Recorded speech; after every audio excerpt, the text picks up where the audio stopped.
hours or sometimes it's over 24 hours. Around 4 a.m. or 5 a.m. I just pick up a taxi and going back to my home. And sleeping 30 minutes or 1 hour, then going back. Sometimes I had a nap in the bathroom, so that I could not be found by my boss or colleagues. Even when I finish the 11 p.m., I will get on the train again for 1 hour. But the situation is the same as morning. All of us feel the stress. What you just saw was the extreme working standards of Japanese office workers, where it is typical to work 60 or more hours per week. This lifestyle leaves many with little to no rest and gives them with no other option to neglect their mental and physical health. This lifestyle is characterized as hustle culture. Hello, my name is Shubham. Hello, my name is Anthony Fokar. Hello, my name is Lucas Jr. Hello, my name is Joshua. I'm Andrew Lucas. While working standards in America are not as extreme as they are in Japan, hustle culture still pervades many aspects of American society today, such as in sports ads campaigns, social media posts, and elite college admissions. Now more than ever, the notion of excessively working yourself to unhealthy standards is deemed as admirable rather than unhealthy. But before we go any further, it is important to give a proper definition of what hustle culture actually is.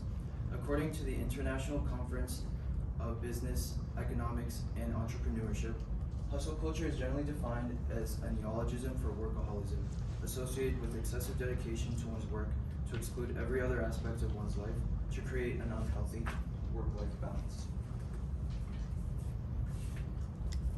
With students and adults alike being pressured to work overtime and take harder classes, Americans are suffering the consequences of hustle culture, whether they realize it or not. This leads to the research question: how has hustle culture impacted the mental well-being of Americans in the past 20 years? Hustle culture has negatively impacted American mental health in the past 20 years by straining family relationships, increased academic burnout among high schoolers, college students, and it created unhealthy working standards among employees in the workforce. Familiar relationships with workaholics has made it difficult for parents, spouses, and children to develop a strong connection with each other because they work so much. According to Miss Claire K. Miller from the New York Times, Miss Barnes isn't able to spend as much time as she wants with her friends because of her work, or is able to give her child the effectual attention he needs. According to M.J. Lawyer, E.V. Telvo, in the Encyclopedia of Human Behavior, some devastating consequences of not giving the child the effectual attention he needs are failure to thrive, developmental delays, low self-esteem, depression, aggression, substance abuse, and running away from home.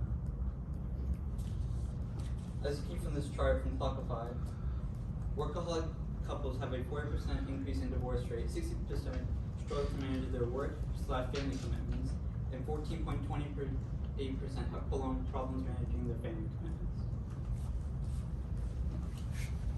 Academic burnout is one of many issues revolving around hustle culture. Once anyone, regardless of a work or school setting, has worked for a prolonged period of time, they will experience burnout. Burnout is when their body and mind can't function properly and they will suffer extreme exhaustion. The negatives in this issue are very clearly apparent, as can quite easily be avoided if time-based rests are taken while working.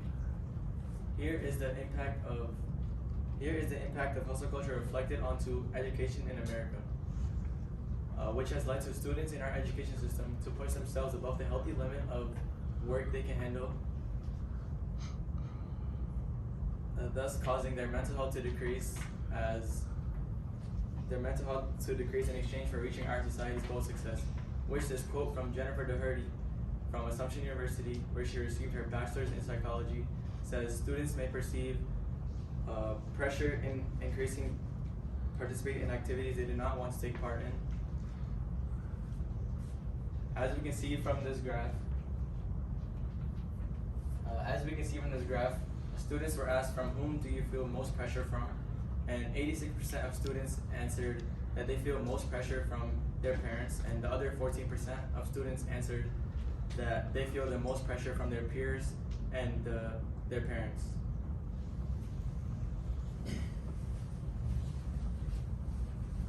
Along with familial and educational pressures, overwhelming workloads, whether it come in the form of homework or a work deadline, have also contributed greatly to the increase in stress and anxiety shown in the United States. In a study done surveying more than 4,300 students in California, Joseph Lathan, PhD holder from the Chicago School of Professional Psychology, stated that 56% of the students in his study cited homework as a primary stressor in their lives.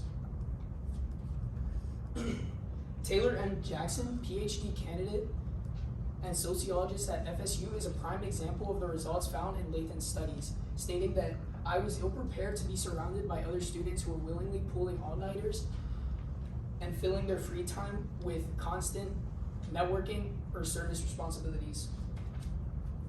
Plus, as we can see in this graphic done by the Anxiety and Depression Association, Taylor is not the only college student who feels like this, as 85% of college students reported that they felt overwhelmed by the amount of work they had to do within some point in the year.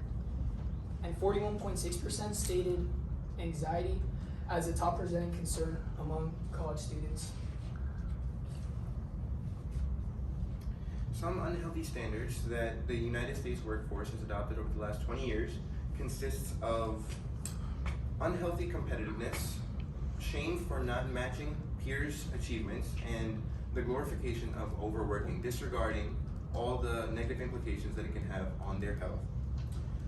This quote from a private research group and rehab clinic of Delamere has been compiled of various employees in a variety of fields which all share the same negative idea of and experience of hustle culture and what it has done to them. This graph from the Center for Economic and Policy Research Center shows the statistics of paid vacation and holidays globally by country, which the United States has 0 of. This clear disparity highlights how far back the United States is in terms of medical care and mental health care for our employees by not implementing proper regulations and policies to protect their mental health. Some solutions and limitations that we're offering for this problem consists of placing a limit on the amount of dual enrollment and AP classes on high school students, but this would then have the limitation of also limiting how much those students can highlight themselves in the credentials to high-ranking colleges. Next would be limiting exposure of hustle culture through social media and internet filtration, but we can't limit the internet completely. The internet is almost infinite and everything stays on it for almost entirely time, as well as the United States policies of freedom of speech, which limits how far we can go in our internet filtration method. Lastly, providing proper education for students in the United States on hustle culture, as well as the importance of mental health and what it does to them. But not everyone's going to agree with that, and not all schools will then be giving the proper education.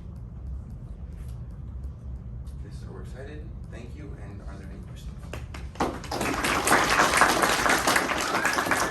Are you 3 students? Like all of you, take a step to your left. There you go. Perfect. Stay right there.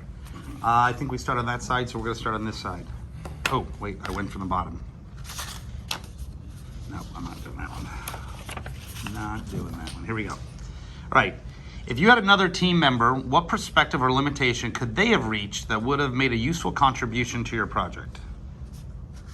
Team member we would have added for perspective would be employers to see as to why they're working their employees so much than they should be. Okay. Oh my God. Next up, here we go.